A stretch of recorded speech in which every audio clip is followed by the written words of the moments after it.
This is insane. I've let 60 goats out on the property to forage. You know, economic times, man. It's like forcing me to actually do this, but I've always protected them on everything. I know exactly what's poisonous. I've checked with my extension office, and I've pulled everything and threw it in the van just now. And now I got to keep them from coming past me where this camera is. And they are loving it.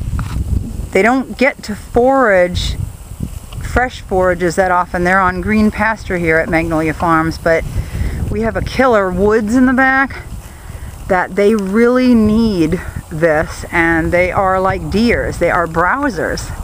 So anything that I can provide natural for vitamin A's and D's, I'm going to do that for the cheese, and the milk production will rise. So this is really intense what I'm doing.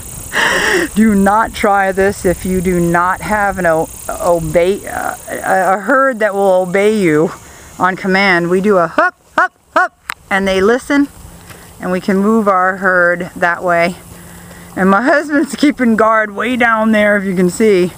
But these animals will clear your land in about a day. If I left them here, they would eat everything on the fences that you don't want. So goats are phenomenal for clearing grasses and brush on new properties that you want to clear, and you just don't know how to do that with weed whackers and stuff. So these are the natural weed whackers. They're just amazing, and I love them, and I want them. They're all pregnant, by the way. They're 2 months pregnant. They're going into the 3rd month of gestation, and we're expecting 100 babies in October. And we're just giving them every single vitamin that we can provide. Injections of vitamins A and D, selenium, vitamin E. We're very deficient here in Florida. I'm just so excited for them that they can just go and do this and be a wild goat right now, because I really, really shelter them, because I'm afraid of somebody dropping dead from cyanogenic poisoning.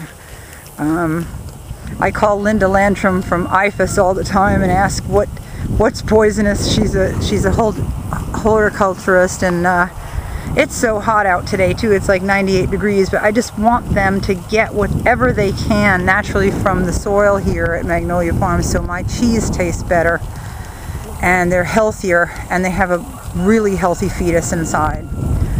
If you have any questions, you can always email us on your goat production, and I'm here to help. Thanks.